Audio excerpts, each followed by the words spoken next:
একটি অনুপ্রেরণীয় সুন্দর গল্প। একদিন দুটো ছোট ছেলে একসাথে খেলছিল। একটা ছোট ছেলে মাটিতে একটি বাদাম দেখতে পেল। সে এটি তুলে নেওয়ার আগেই অন্য ছেলেটি এটি তুলে নেয়। প্রথম ছেলেটি দাবি করে, আমাকে বাদাম দাও, এটা আমার, আমি প্রথম দেখেছিলাম। অন্য ছেলেটি উত্তর দিল, এটা আমার, আমি প্রথম নিয়েছি।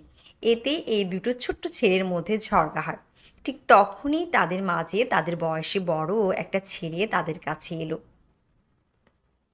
ছেলেদের মধ্যে ঝগড়া দেখে সে বলল, আমাকে বাদাম দাও, আমি তোমাদের ঝগড়া মিটিয়ে দিচ্ছি। সে বাদামকে দুভাগে ভাগ করলো এবং ফলের বীজ বের করলো।